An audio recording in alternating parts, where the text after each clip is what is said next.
On a Sunday morning, I emerged from my white colonial home in Tampa's upscale Davis Island neighborhood, feeling the weight of my 8-month pregnant belly as I moved with surprising grace. My emerald green maternity dress caught the Florida sunlight, making me feel radiant despite my exhaustion. Mason held my arm supportively as we made our way to First Presbyterian Church of Tampa, his touch both comforting and necessary as my center of balance had shifted dramatically in recent months.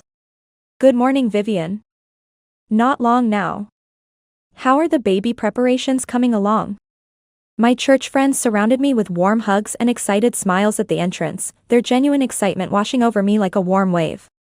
This pregnancy was my miracle after 7 years of marriage and countless fertility treatments that had left both my body and heart scarred.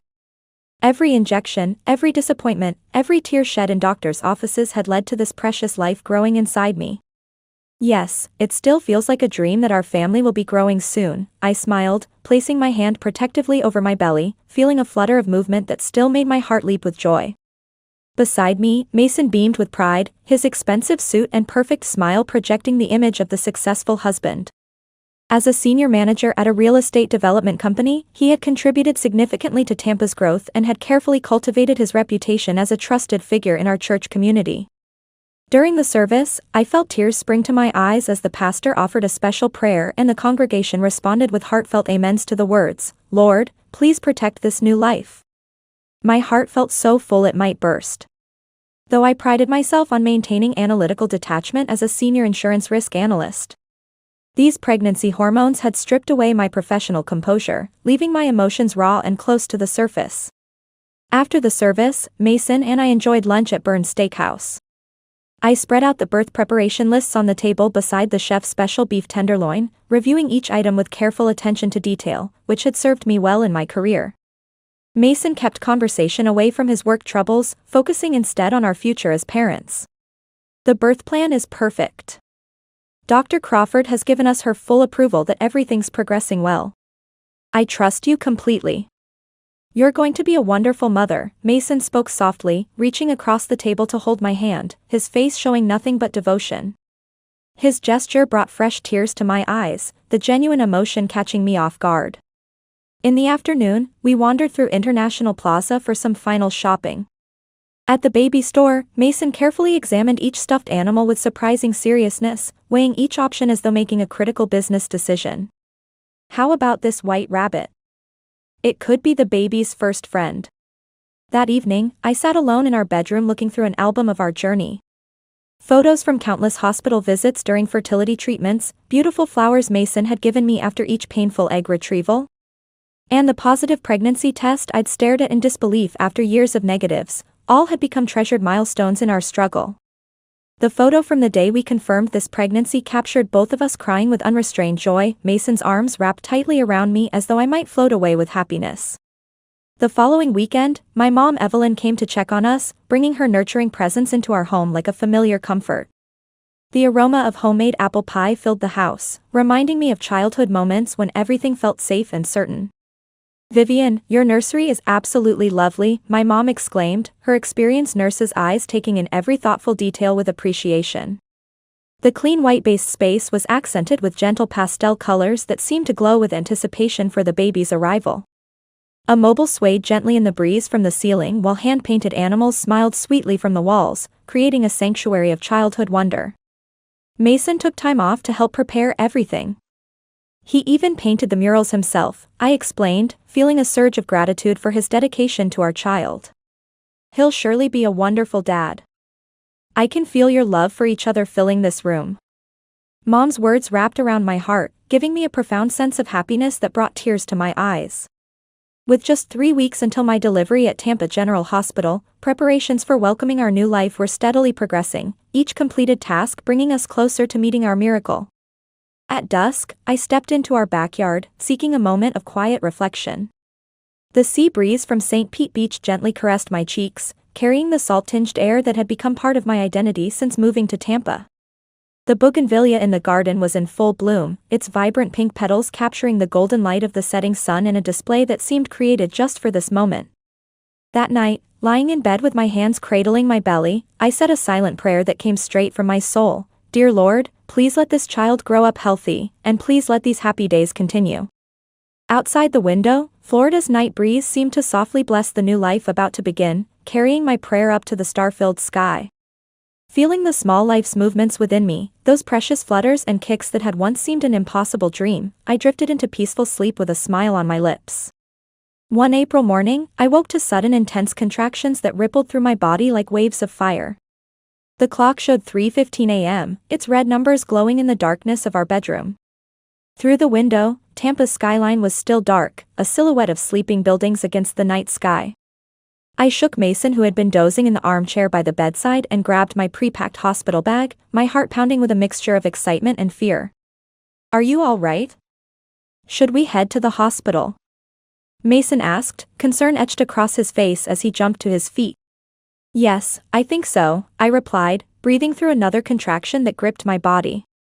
While tracking the timing with my phone app, I calmly assessed the situation, my mind automatically calculating intervals and duration. Perhaps due to my profession as a risk analyst, I could still make clear judgments even as my body was being overtaken by this primal process. The streets of Davis Islands were silent in the dead of night, our journey witnessed only by streetlights and shadows. Mason's black Mercedes glided past the bougainvillea hedges, heading toward Tampa General Hospital, his knuckles white against the steering wheel. On the way, I called my mom, my voice tight with concentration.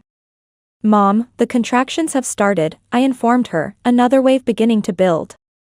"I'll be right there. Don't worry." Mom reassured me, her voice instantly shifting to the calm, professional tone of her nursing days. At the hospital, Dr. Crawford was already waiting, her familiar presence immediately comforting me. She had supported me through 7 years of fertility treatments, her belief in my dream never wavering when mine had faltered. "You've done well, Vivian. It looks like it's time to meet your baby," Dr. Crawford said warmly, her eyes crinkling with genuine happiness for me. The delivery room was a spacious private suite specially prepared for the birth, feeling more like a sanctuary than a hospital room. Through the large windows, Tampa Bay was visible in the pre-dawn light, the water still and dark with promise. A crucifix hung on the wall, beneath which fresh white lilies were arranged, their scent subtly perfuming the clinical air. "Contractions are 4 minutes apart. Cervical dilation is progressing normally," the midwife explained in professional terms, her voice carrying the confidence of years of experience and countless births. At 6 a.m., Mom arrived carrying a bundle of prayer cards from our church friends, her face flushed from rushing. "Everyone at First Presbyterian is praying for you," she told me, squeezing my hand with a strength that seemed to flow directly into me. My eyes welled up at my mom's words, the love of our community washing over me in a wave of emotion. Though the contractions grew stronger, each one more intense than the last, the support around me helped transform the pain into purpose. "Keep your breathing steady." "Yes, you're doing very well," Dr. Crawford encouraged, her calm voice anchoring me through the storm of sensations. Time passed in a blur as I followed Dr. Crawford's instructions, surrendering to this ancient process my body somehow knew how to complete. Outside the window, the sunrise began painting Tampa Bay in golden hues, nature's own celebration of what was about to happen. "Vivian, you'll be fine. We're here with you," Mom held my hand, offering words of encouragement that carried the weight of her own experience. Mason silently rubbed my back, his hands betraying slight tension even as his face remained composed, occasionally checking his phone when he thought I wouldn't notice. After 9 a.m., the contractions became more frequent, my body working with a determination that seemed separate from my conscious mind. "Vivian, it's time to move to the delivery room," Dr. Crawford's voice brought focus to the room, her words electrifying everyone present. The delivery room was a sterile space equipped with the latest medical technology, intimidating yet reassuring in its readiness. Soft lighting designed for relaxation illuminated the ceiling while monitors on the wall tracked the baby's heartbeat, the steady rhythm the soundtrack to this moment. "You'll meet your baby soon. Keep going," Dr. Crawford encouraged, her face a picture of concentration and compassion. Mom had to wait outside the delivery room, her absence suddenly making me feel vulnerable despite the team around me. Inside, Dr. Crawford led a team of 4 medical staff who began moving efficiently, a choreographed dance they had performed hundreds of times before. "Take deep breaths. I can see the baby's head," the doctor instructed, her voice steady and sure. Despite the intense pain with each contraction tearing through me, I remained fully conscious, determined to experience every moment of this miracle.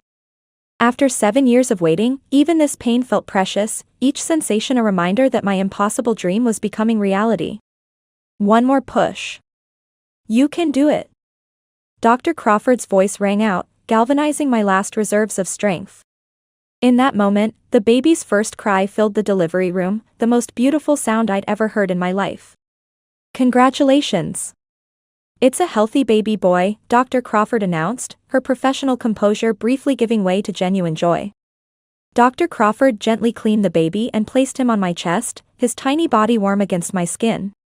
The warmth of this tiny life enveloped my whole body in happiness, a feeling so profound it seemed to rewrite everything I knew about love. I gazed at my child through tears, memorizing every detail of his perfect face.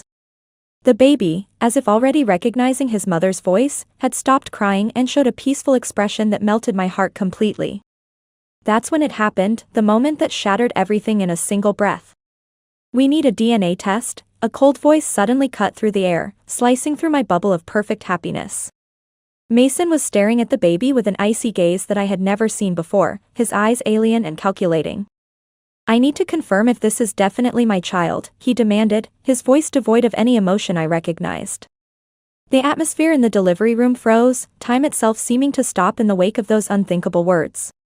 I held my baby tightly while looking up at my husband, my eyes reflecting disbelief at this incomprehensible reality, shining with overflowing tears of confusion and hurt. What do you mean? My voice trembled as I asked, but Mason's expression remained cold, a mask I couldn't penetrate. My mom, who had been waiting outside the delivery room, noticed something was wrong and came in, her instincts as both a mother and nurse immediately on alert. When she grasped the situation, her expression changed completely, the warm grandmother replaced by a fierce protector. Have you lost your mind? Are you trying to insult my daughter and grandchild? Mom's angry voice echoed through the room, her body physically positioning itself between Mason and us. Dr. Crawford, sensing the situation, immediately gave instructions to her staff, her professional authority reasserting control over the chaos. Mr. Reynolds, we can discuss this matter later. Right now, the mother and baby's rest is our priority, her tone left no room for argument. Mason didn't respond, his silence more chilling than any words could have been. However, his expression showed no regret, no awareness of the devastation he had just caused. Rather, his eyes held a calculating look as if confirming a plan he was about to execute, something prepared and waiting for this exact moment. I silently continued gazing at my baby, who slept peacefully against my chest, as if completely removed from the ugly events unfolding in this world he had just entered. Mom sat beside me, holding my shoulders firmly, her presence a shield against what was happening. It's okay. I'm here with you, she comforted me, though we both knew nothing was okay anymore. 3 days after the birth, Dr. Crawford sat in her office staring at the DNA test results, her brow furrowed with concentration. In her 30-plus years as an obstetrician, she had never encountered such a perplexing situation that made her stomach knot with professional concern. This is strange, she frowned, rechecking the test data displayed on her monitor, her eyes narrowing as she spotted patterns that triggered her instincts. The data showed clear abnormalities that stood out to her experienced eye like red flags. The threshold values between positive and negative results were completely different from the normal range, deviating in ways that defied scientific explanation. Just then, there was a knock at the door that pulled her from her intense analysis. I opened the door, my body still aching from childbirth, but my heart full of a fierce new love.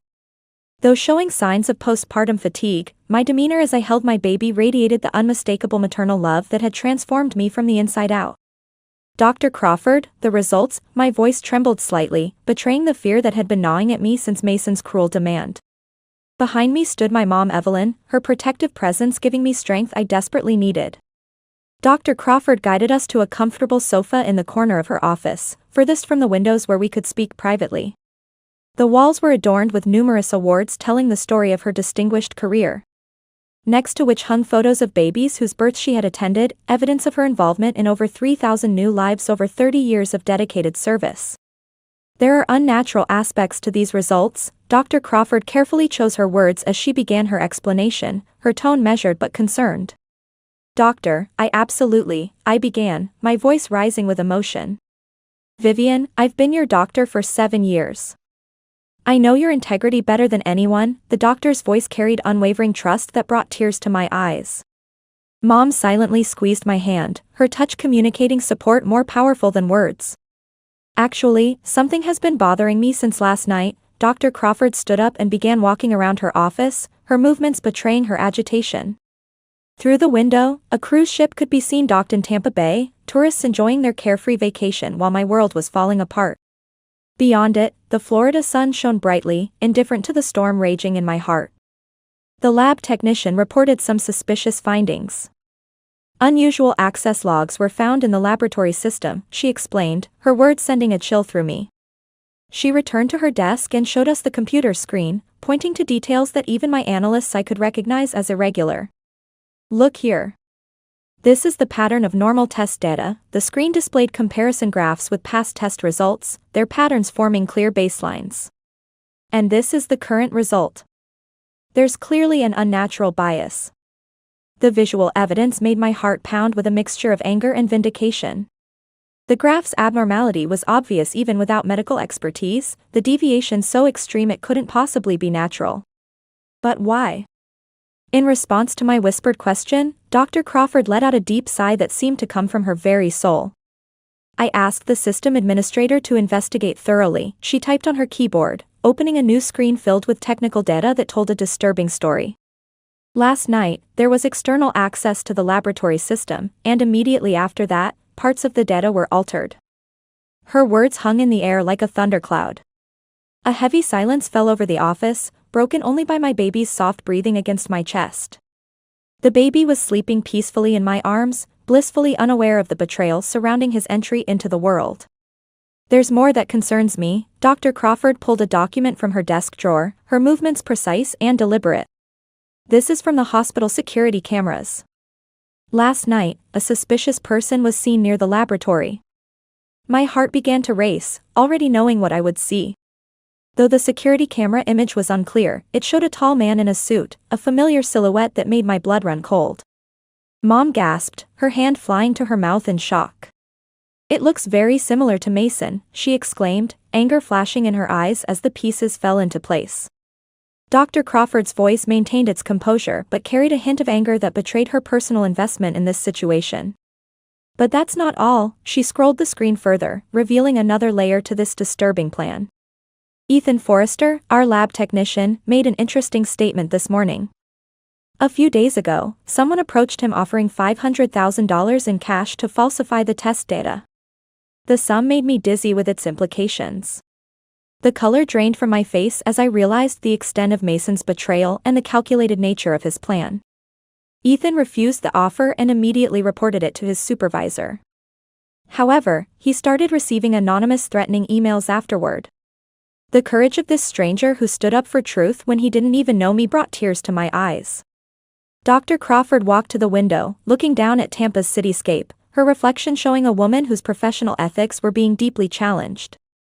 She strengthened her resolve, straightening her shoulders as she turned back to us. This is clearly criminal. Falsifying medical records is a serious offense. We cannot overlook this. She turned to face us, her expression leaving no room for doubt. We should call the police. Clear fraud has been committed. Her words gave voice to the action my heart demanded. At that moment, my phone rang with a familiar notification sound that now felt like a violation. A message from Mason appeared on the screen, let me know as soon as the DNA test results are out. The casual tone made my stomach turn with disgust. Mom, holding my shoulders with protective firmness, nodded to Dr. Crawford, her expression hardened with resolve. Please call the police.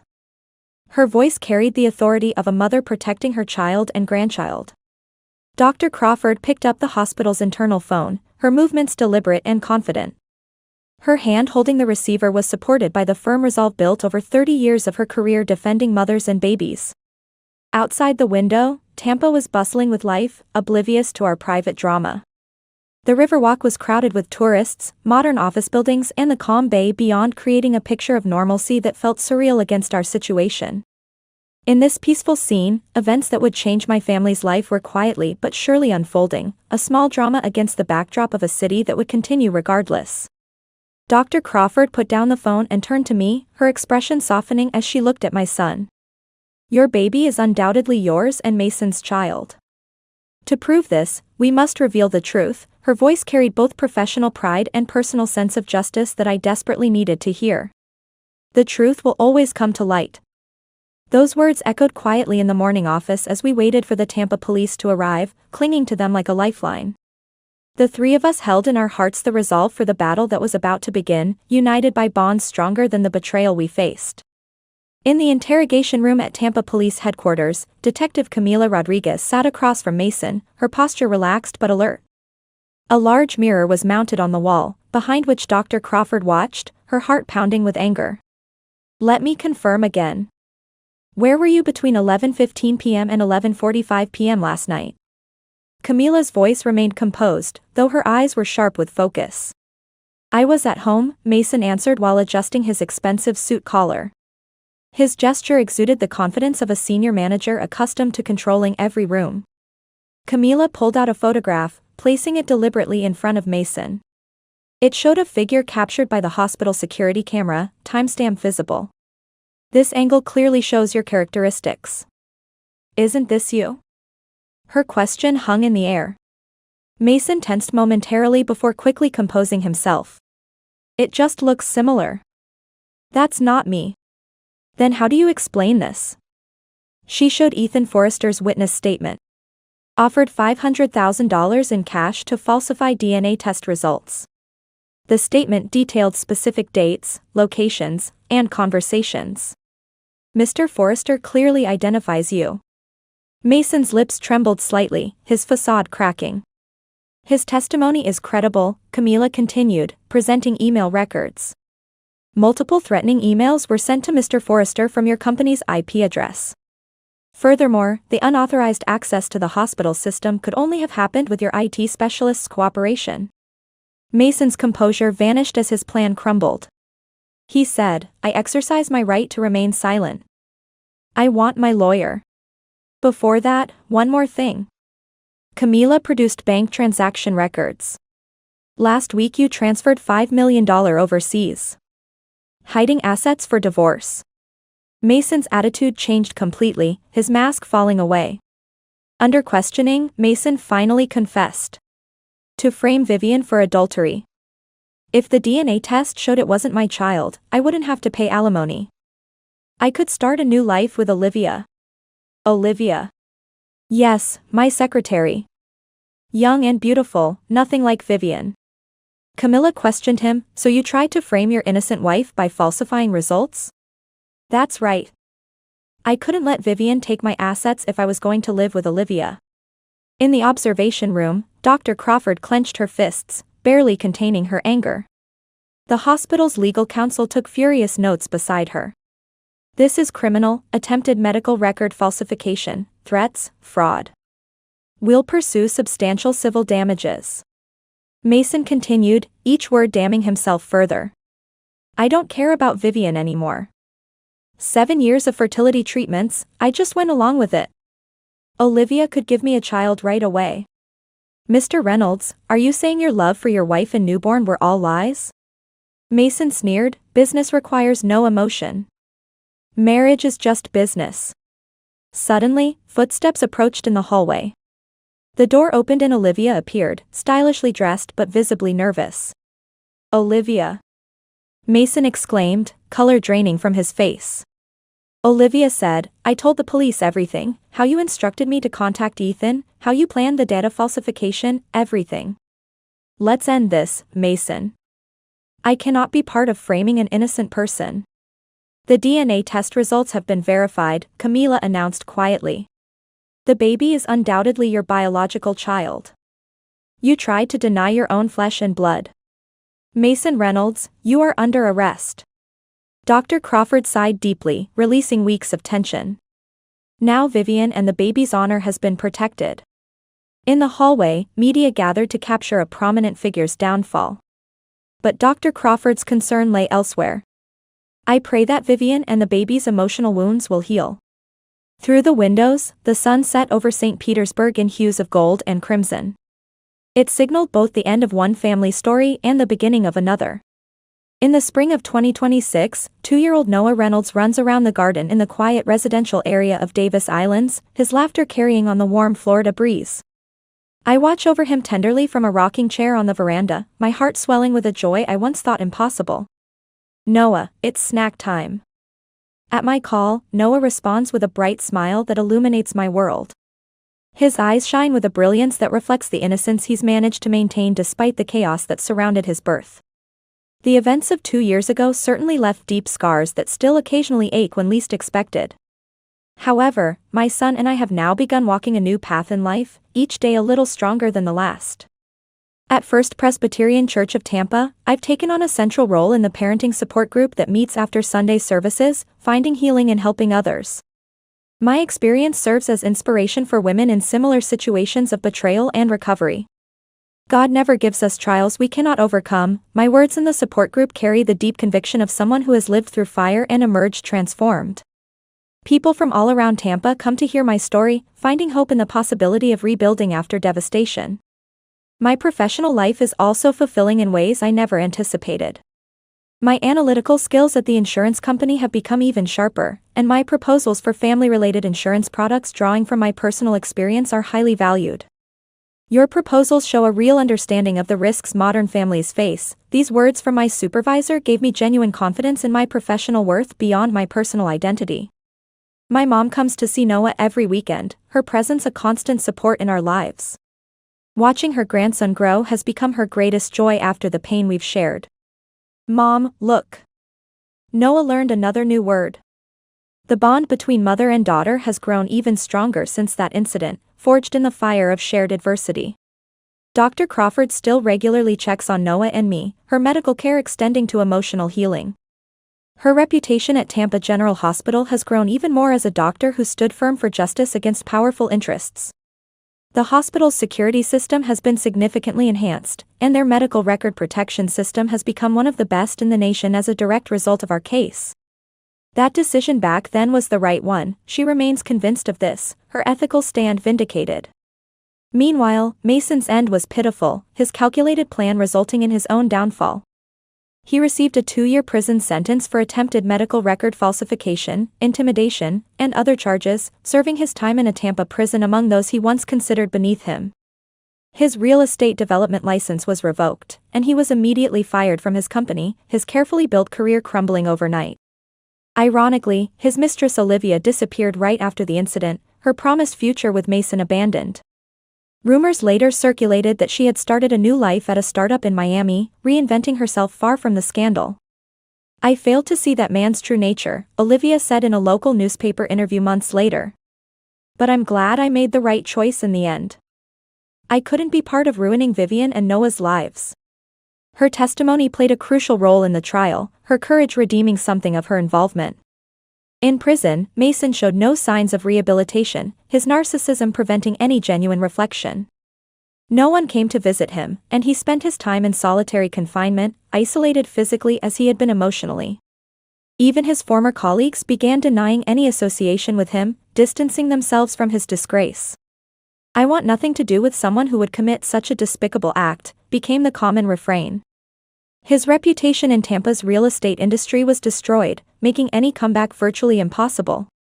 Detective Rodriguez has begun using this case as the dark side of modern families in her lectures at the police academy. "I want to teach young police officers about the foolishness of betraying family for money and desire," she explains with passion. Her lectures have left a strong impression on many aspiring police officers, the real-world consequences more impactful than theoretical ethics. The city of Tampa learned much from that incident, the very public fall of a prominent citizen serving as a cautionary tale. The importance of family bonds, medical ethics, and justice became deeply ingrained in the hearts of many who followed the case. The church community continues to warmly support Noah and me, their faith in action healing what their prayers began. Every Sunday after service, smiles abound as people gather around Noah, their affection a protective circle of love. "This child is God's greatest gift," I often say, my words carrying deep love and gratitude that transcends the pain of his beginnings.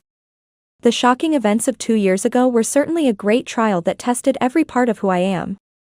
However, overcoming them has made me an even stronger and more compassionate mother, capable of depths of love I never knew existed. Noah grows up healthy, surrounded by my unwavering love and the support of a community that stood by us. He doesn't yet know about the events that occurred at the beginning of his life, but his innocent smile continues to heal the hearts of the adults around him who do. Justice always prevails. Mom's words carry very convincing weight as we watch Noah play in the sunshine. Like the sunlight shining down on Tampa, a bright future awaits my son and me beyond the shadows of the past. The spring breeze gently sways the street trees in Davis Islands, nature's rhythm continuing regardless of human drama. In the dappled sunlight, Noah runs around innocently, his movements full of the pure joy of childhood. I watch him quietly, savoring my happiness with a mindfulness born of knowing how precious and fragile it can be.